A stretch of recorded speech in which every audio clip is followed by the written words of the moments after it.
Hello, this is Blaine Bartlett. I'm the author of Compassionate Capitalism, and I'm also the host of a Soul of Business podcast. In my episode for the Business Growth Architect Show, what I'm going to talk about is the nature of soul in business. What's it mean to be a soulful leader? What's it mean to be an effective leader in terms of how you connect and how you actually lead your organization, as well as how you lead yourself? Part of that has to do with mindset. Part of that has to do with just the nature of taking risk. Part of it has to do with belief systems. But more than anything else, it has to do with how you intentionally create high quality relationships at work, at home, and with yourself. Welcome to the Business Growth Architect Show. I am Beate Gillette. I am the host. I want to welcome you to our globally top 10% ranked podcast, where you will hear from industry experts about the strategies that are working right now to unlock hidden opportunities in any market so that you can grow your authority and scale your impact. And now let's get started with the show. Hello and welcome back. This is your host, Beate Gillette from the Business Growth Architect Show. And today I'm going to get to talk to Blaine Bartlett from Avatar Resources. Blaine, I am pretty freaking excited that you're here. I like that juxtaposition of kind of constraining the excitement. It's kind of like, oh, that's interesting. That's a good grab. The reason I'm so excited about having you is because you are almost a little bit like a paradox in the business world, how I look at it, because you talk about conscious capitalism. You talk about how do we bring the soul back into business? How do we bring excitement into systems and strategies? And how do we get leaders to not be robotic execution machines? So for somebody who's never heard about you, will you just give us an introduction of who you are and what is it that you do and who do you work with? Okay. Boy, yeah, that's wide playing field here. My work revolves around leadership development, leadership activities in large organizations, and after the pandemic, more towards entrepreneurial, mid-sized and smaller organizations, solopreneurs, that sort of thing. My background is international business. I founded my company, Avatar Resources, in 1987, and we worked with some of the largest companies on the planet. Yeah, I personally led Nokia's Global Leadership Initiative, or a good chunk of that, for about 12 years as an external consultant to them. The idea of leadership started intriguing me way back when I was actually in high school, and then certainly into college when I started looking at economics and studying economics and marketing. And it was like, okay, why are some people more successful than others, especially when they seem to have access to the same tools, that sort of thing. And just fast forward, I started looking at it through the lens of what's the difference that makes a difference? And the difference that made the difference was the ones that were most successful, and I'm going to have to define success here in a minute here, but the ones that seemed to be most successful were the ones that found a way to connect to other people. There was a relational dynamic in play. And that idea of success, Earl Nightingale, if I go way back to the 1950s, Earl Nightingale was asked one time to define success, and he paused for a while, and he scratched his head sort of, and he said, success is the continual pursuit of a worthy ideal. And that notion of a worthy ideal, ideals inspire, ideals touch people's hearts. Ideals aren't couched in numbers and quarterly results. Ideals change the world. And I think that's what businesses do. Ultimately, at the end of the day, the purpose of a business is to enhance the probability of thriving on the planet. And if it's done well, you're not going to have to worry about customers. People are going to want to be in the presence of your service or your product. And that's a relationship. I don't know that that necessarily answers specifically your question about my journey, but that's my framing for that for myself. And the idea of compassion came into play very strongly when I started doing some work with conscious capitalism. And this goes back, about 10 years or so ago when John Mackey and Ross Sisodia wrote the book, Conscious Capitalism. And both of them are good friends of mine. I've known them for a long time. And I said, there's a piece missing here, and it has to do with the behavior that is consistent with conscious capitalism. And that behavior has to be compassion because, it's predicated on connection, relationship. It's impossible to be compassionate unless I feel connected to all of the stakeholders that my business touches. And that dictates how the behavior actually is executed. We just took the can and opened it. 5,000 worms just came out. So let me organize my thoughts here, because What you're saying is almost like the ideal state.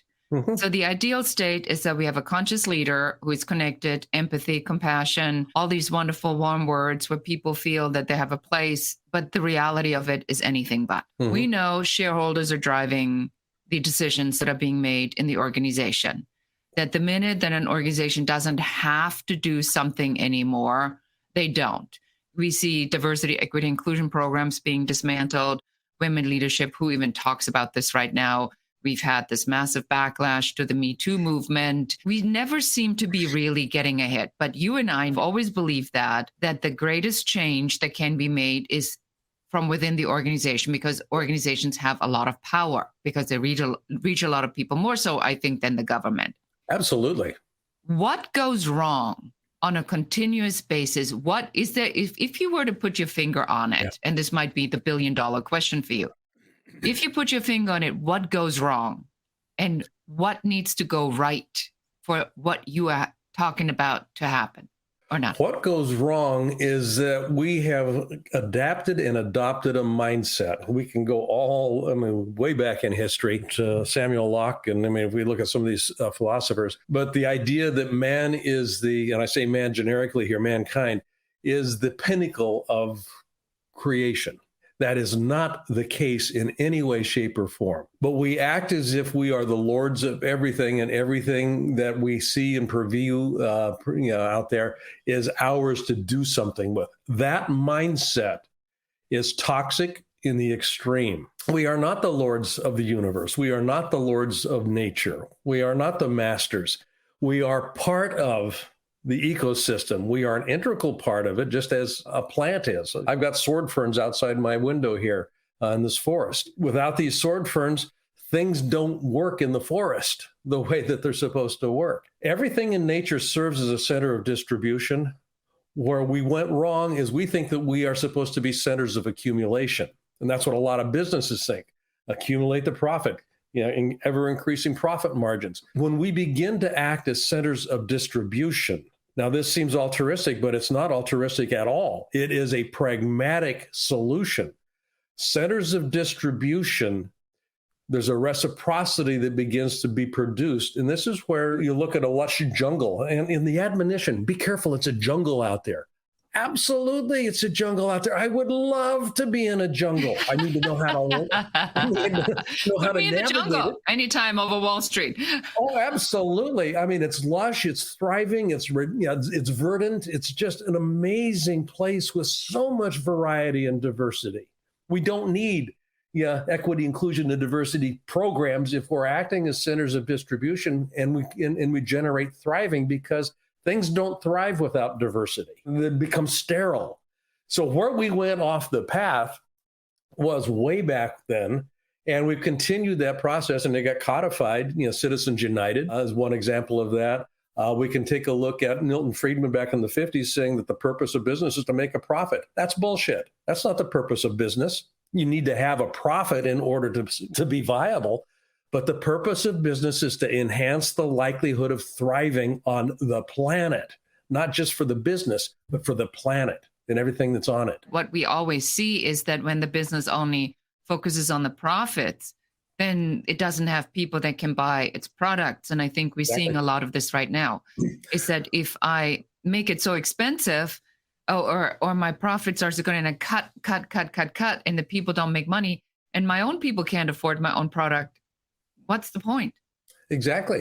Yeah. The wealth disparity in the Western world today, particularly in the U.S., is greater than it has been since the early 1800s, when the robber barons were profligate. That wealth disparity creates social upheaval. There's incredible consequences to that wealth disparity. And I'm not talking about an economic model of socialism and distribution of wealth and all that stuff. I'm not talking about that. I'm talking about a consciousness that suggests I need to get mine. The whole crony capitalism model that we work off is fundamentally different than a compassionate capitalistic model, or even a conscious capitalistic model. That crony capitalism is organized around notions of scarcity. I have to get mine. I don't leave money on the table. I mean, all of these aphorisms speak to the toxicity of the ways that we actually think about business. And business, to your point, Beate, it is the most pervasive and powerful force on the planet. It has to be seen, ideally, in the pursuit of a worthy ideal. It has to be seen as a force for good. If it's a force for good, it is a pervasive force. It is a powerful force. It transcends national boundaries. It supersedes governments. I mean, you can transact. I've got offices, or I had offices before the pandemic, in a number of different cities around the world. Currency was not an issue. I mean, we would, money is energy. It moves.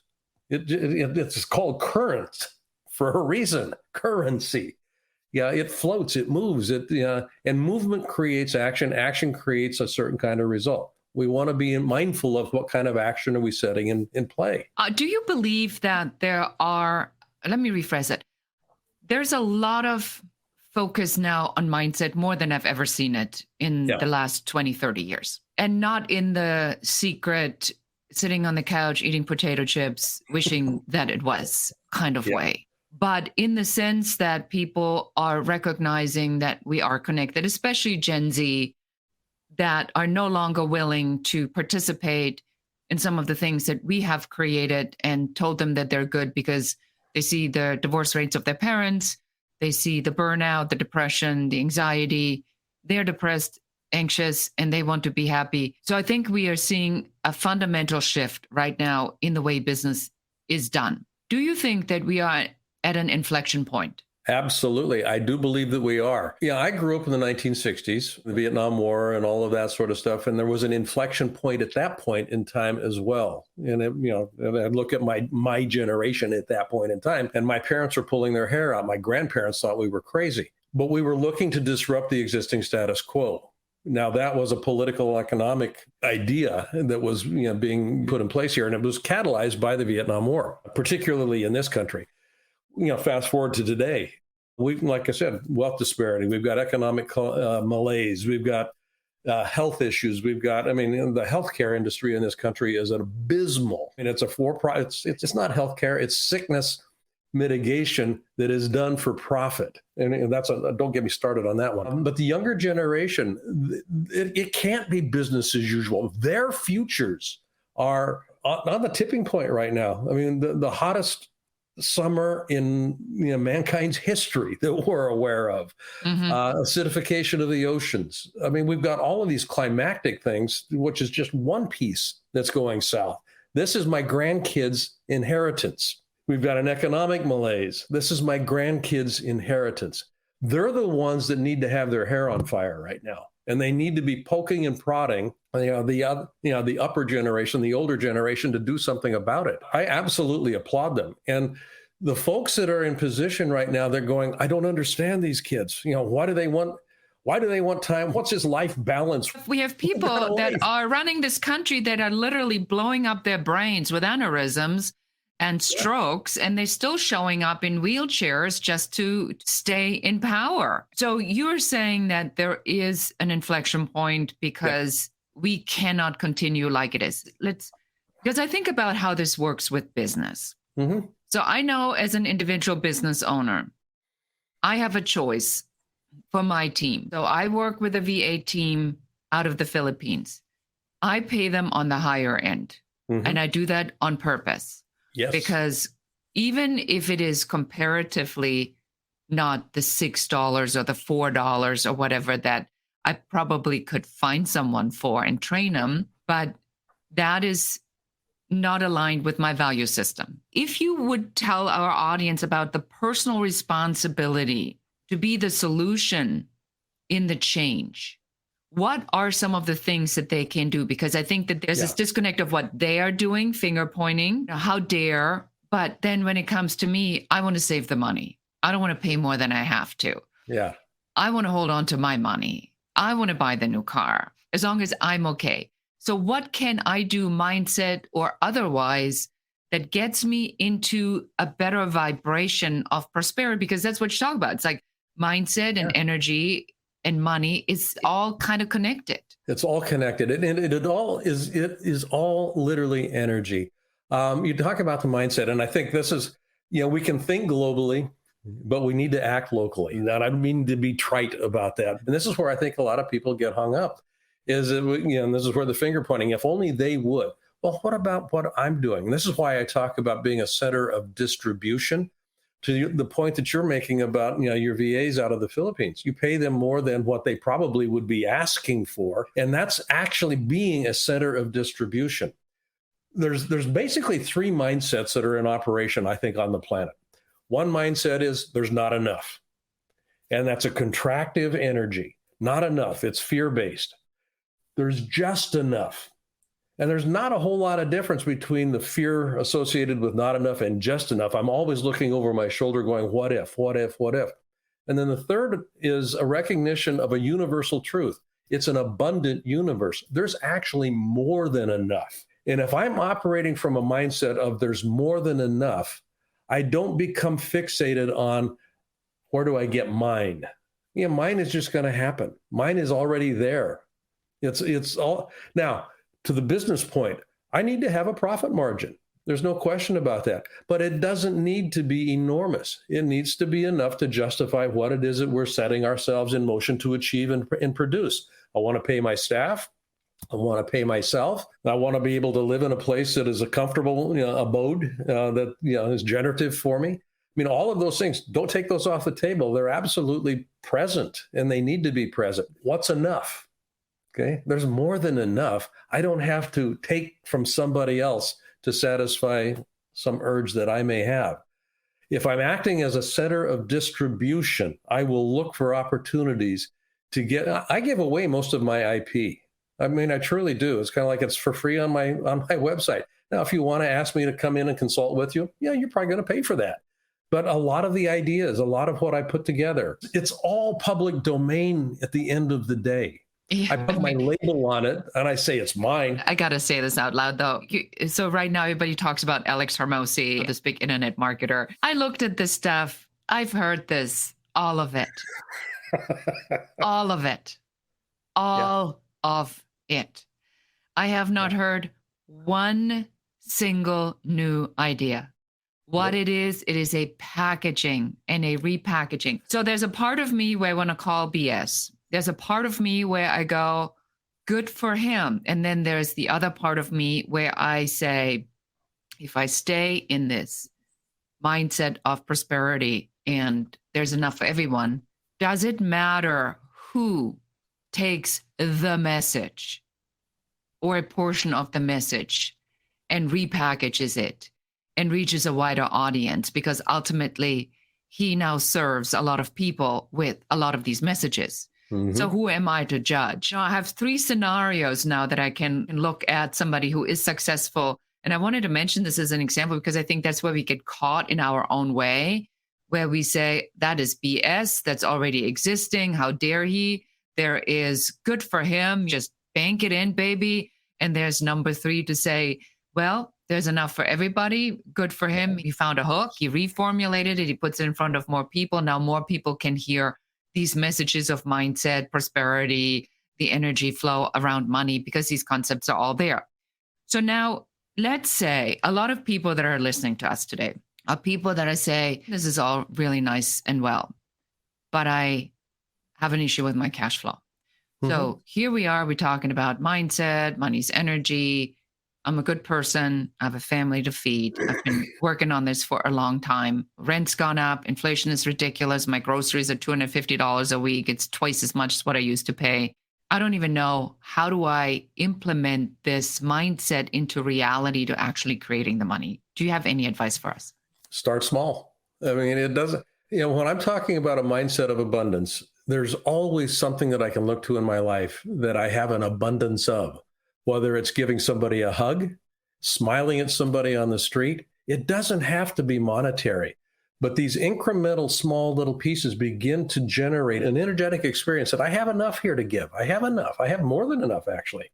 I can give that hug away. I can give that smile away. So, you start small. Also, just the nature of, whenever we're in a mindset of there's not enough or there's just enough, complaining oftentimes accompanies that mindset. Anytime somebody's complaining, essentially what they're doing is they're indicating that they feel as if they are being victimized by the world or by circumstances.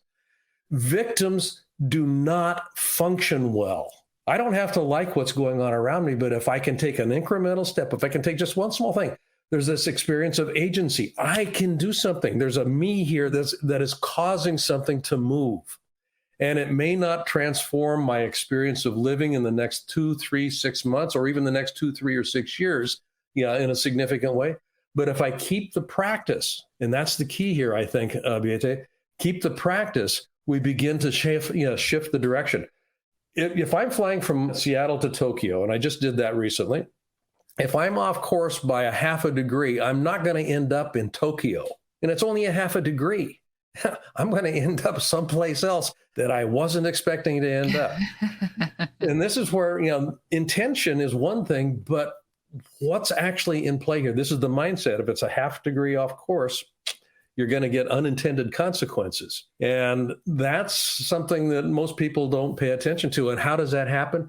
It happens with what we've practiced in our lives. Most people are practiced complainers. They complain incessantly about things. It's not right. It's not fair. That mind chatter, we practice that mind chatter. Start intentionally practicing a different kind of conversation, internal conversation. It is the internal conversation that moves the needle. It's not the external conversation that you hear out there. It's the internal conversation that you agree with and that gets manifested externally. And we will be talking a little bit more about how you can change the chatter in your head right after this quick message. Are you looking for the hidden opportunities for you in this market? Or are you simply wanting to figure out what is your unique differentiation factor that makes clients want to work with you and not your competitors? If this resonates, I want to invite you to go to uncoverysession.com and schedule your 15-minute complimentary uncovery session with one of our business growth advisors that will take you through what your number one business growth blocker is, what you can do to remove it, and what your very best next step should be. And now let's get back to the show. Beate Chalette here with Blaine Bartlett, and we are talking about mindset and the chatter. So that's a big one. A victim is defined as somebody who feels that things are stacked against them almost on purpose, that there is a third party out there that is doing something that is to their detriment and they're helpless. They can do nothing about this. So let's say I've done some mindset work. I kind of know that that is the mindset of a victim, but I don't think I'm a victim. But I say things like, I'm trying, I'm hoping. What am I not getting right? It's present in the language. Language creates reality, but it also reflects an internal state of reality. And it's the internal state of reality that gets manifested externally. So you start paying attention to your language. That is one of the easiest ways, and I say easiest in the sense that it's the most available. It's oftentimes not easy to do this, but you start listening to what comes out of your mouth. I hear myself saying, I'm always trying. Well, trying doesn't produce anything. Am I actually doing something? Those sorts of things come into play. Anytime, and another one is if only they would, and this happens in relationships a lot, if only they would, or if only it would. As soon as I've said those words, if only they would, now who has the power to make it different? They do. I don't have any power as soon as I've mentioned those words. That's the experience that I have. It's kind of like an abdication. I need to be able to take charge of my own thinking. Studies show that we have about 72 to 75,000 thoughts a day on average. Now, I mean, you talk about chatter. That is just crazy. Now, most of these thoughts don't pop into awareness. They're foam in my head, and that foam causes a lot of confusion. I call it an old operating system that's installed that constantly runs. It's constantly running. It is. And part of that is, who am I? Where do I belong? That's part of that, the terminal stay resident program that kind of gets locked in here. Who am I? Where do I belong? And how those questions get answered. And those are two questions that are always in play in people's minds. Who am I? Well, I'm not the kind of person who. I'm not the kind of person that would. I'm not the kind of person that You fill in the blank. Where do I belong? Well, I belong in a hierarchy. I belong in a pecking order. Says who? Okay. It puts me in a position in my life, and it puts me in a box in my life that is difficult to get out of. So I want to be able to examine on a fairly regular basis that my answers to the question, who am I and where do I belong? Where do I think I belong? And that box, I can expand that box. We're always going to live inside a box. It's a box of, it's a box of belief systems and values and culture and all that kind of stuff. It can be incredibly constraining if I'm not aware of it. What I want to be able to do is start expanding that box. I'm always going to be in one, but I can expand it. And the more I can expand it, the more of reality becomes available to me. So this is such an important part, though. But I believe that what I know is true. And when I live, I see evidence of what I believe is true. So now you tell me that I'm limited. How do I differentiate? I always say, don't believe everything you think. But how do you step out of that confinement or that reality that you actually think what you think is real or is a reality or is true? Because I see the evidence. I think that's what people struggle with. What do you tell entrepreneurs, business owners, leaders when they insist that the evidence proves that they're right, but you can see that they're in that box? That the word right comes into play here. Most people on this planet would rather be right than get what they say they want. And how do you define the word right? Right happens, the experience of being right is the experience of everything and everybody on the planet working in concert, working in alignment with my belief system. As soon as they start doing something that is different than what I believe should be happening, that feels wrong. Belief systems are made up. They are made up. They are not the truth in any way, shape, or form. They're just made up. And there are consequences of experiences that I've had as I was growing up, schooling, culture, family systems. I mean, all of this stuff. And this is how things begin to work. Yeah, Chris Argyris out at Harvard a long time ago did some work with systems, group systems. And he developed this thing called the ladder of inference. And I observed data. Then I start assigning meaning to the data. Then I start looking for ways that reinforce the meaning that I've made up about that data, and that gets repeated. And all of a sudden, I now have a belief system that's formed. And this is where confirmation bias comes in. I get inside this echo chamber, and I start looking for things that validate my belief system. I don't look for things that invalidate it. I look for things that validate it. I mean, the whole mechanism of noticing is organized around what my belief system tells me is true. And anything that falls outside of that domain of trueness tends to get ejected real quickly. The purpose of the mind is to protect itself. That's the purpose of the mind, to protect it. It's an ego base. The ego does not like to be perturbed. If I'm listening to this show now and I have doubt that what I have been believing in is actually true, or I don't want what I believe in, that it's difficult to find clients, that it's hard to make sales, that people are not buying right now, that I have the wrong product at the wrong time in the wrong market, that I don't have a product market fit, that it's difficult to find a relationship, that people are very complicated, I can't find any good employees. So if I'm in this mindset and I listen to you now talk and I say, well, what if I'm not true? Give us some actionable things. You said gratitude, to recognize what you have, creating abundance and things that are easy to create, give an abundance of hugs, an abundance of love, an abundance of praise. Is there anything else that we can leave our listener with, that they understand that they have to initiate the shift in order to get a different result? Yeah. One is just a data fact. In the 1920s, during the Great Depression in the United States, there were more millionaires made in the United States than any other point in history. And it was millionaires that were made because they didn't believe in the economic reality that was in front of everybody. They said, nah, there's an opportunity here. That's a mindset. You mentioned gratitude. It's impossible for me to experience gratitude for something I don't have, that I don't experience having. So the practice of gratitude is an assumptive practice. So I assume I have the employees that I want to have, that there's an abundance of qualified employees. There's an abundance of qualified people that can work with me. And I'm grateful for the fact that they are on their way to me right now. I'm grateful for the fact that they actually exist. I work with a little meme that that served me very well. It's already happened. I just haven't arrived. It's already happened. I just haven't arrived. So my job now is to arrive at that point where it's already happened. It's already there. And I'm grateful that it's already there. Now, how long will it take me? I don't know, but I'm grateful that it exists. And I experience that gratitude. Now, what happens at a vibrational frequency level, if I get metaphysical about this, is I begin to move myself in a frequency band to a different frequency. There's a phase shift.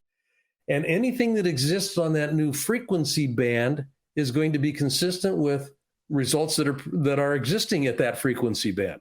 Those employees exist on a certain frequency band in the universe. Other people have access to it. Other people find it. It's present. You can look around and you can see that people are finding people.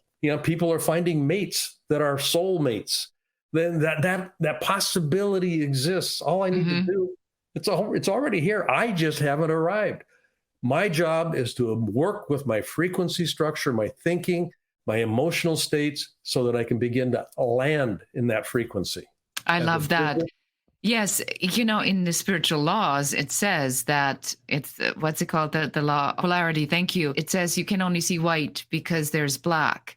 And if you can envision yourself as a wealthy business person, then that already must exist for you, because otherwise you couldn't visualize that. Exactly. And when I explain it, I say, well, did you ever want to be a dentist? And then people say, I don't want to be a dentist. I said, see, that's why it's not available for you. But it is available for somebody else. So this is, I think, the hardest part, and myself included. It's hard to stay focused all the time. And I don't even want to say it's hard to stay focused, because then I make it hard to stay focused. But I find that especially when I'm tired or exhausted, and I find myself being pulled back into my old program. And then one thought volunteers 10,000 other thoughts that I really don't want to have. Last minute advice. How do I stop the unsolicited subconscious stream of BS? My answer to that is you don't. It is going to be there. What you can do, though, is not fixate on it. It'll come through and then just kind of go, yeah, fine, whatever. And then you go back to focusing on what it is that you want. Give it no meaning. This idea of utopia, Oscar Wilde, I think it said, without the striving for utopia, nothing of significance ever was materialized. And when we land on that shore of that utopia, we look out again and we see another shore.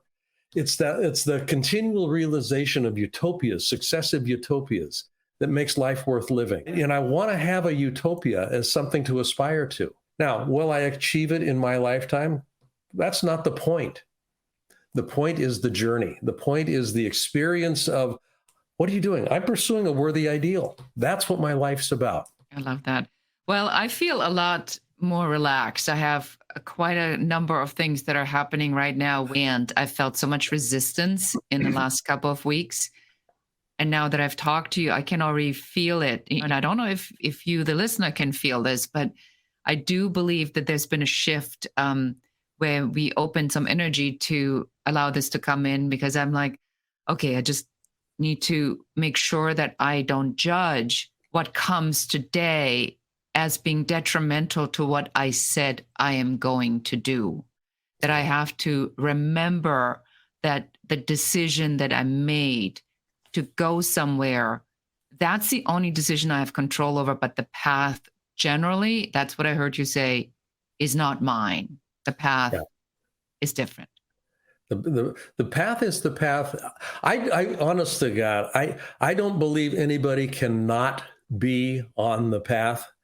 We look around and we kind of go, oh my God, it's all lost. Well, no, it's not. We're on the river always dumps into the ocean. I don't care where the river starts and how many times it winds around the mountainside.